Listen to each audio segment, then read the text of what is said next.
Fresh pa mula sa kanyang pagkapanalo bilang big winner sa Pinoy Big Brother Celebrity Collab Edition, muling pinatunayan ng ating controversial ka-babe blend ng Pampanga na si Mika Salamanca na siya ang tunay na reyna.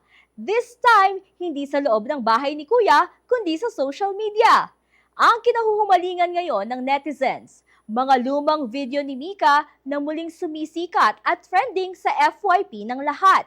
Isa sa mga pinaka-viral ngayon ay ang iconic niyang performance ng Sino Nga Ba Siya ni Sarah Geronimo, kung saan makikita ang batang si Mika na naka-PE uniform at todo birit. Sino nga ba siya sa puso mo? At kaya mong saktan ng tulad ko?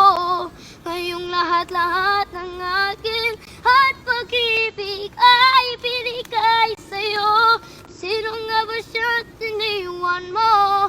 Iniwan mo bigong tulad ko. May pagkukulang ba ako't nagkakawang saktan ang puso ko? Kasunod niyan, trending din ang kanyang version ng Hindi Ko Kayang Iwan Ka ni Sherwin Reyes.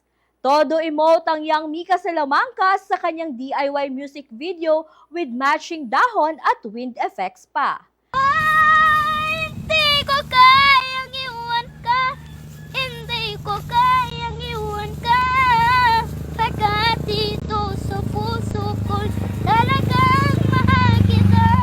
At kahit pa sabihin na puso'y nababaliw sa'yo, patuloy na iibigan, magmamahal.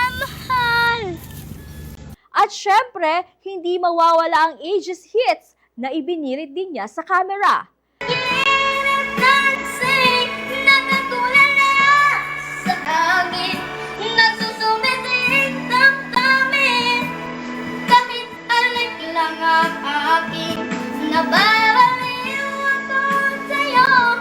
Bawat silagon ng puso ko, isang sulok na lang umiibig sa'yo. Nasin ko na ang kailangan, umalis lang na sa aking harapan.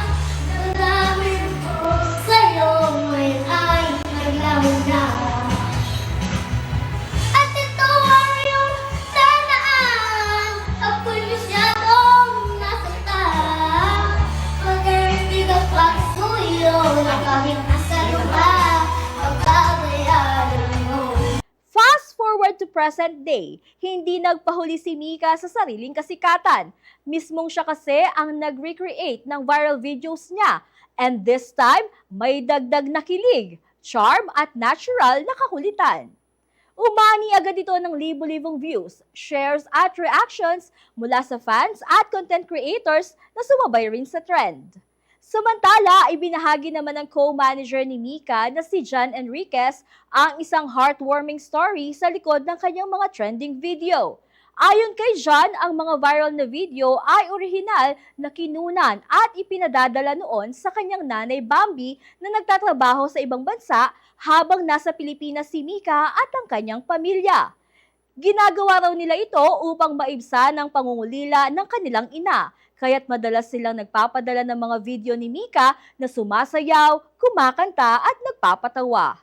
Sa ngayon, patuloy na dumarami ang nakikisabay at gumagawa ng kani-kanilang version ng Mika Classics. At ang dating simpleng pampasaya para kay Nanay Bambi, ngayon, isa ng national trend at paandar sa internet. At yan ang ating entertainment news. Ako si Danny Cagino, CLTV 36 News.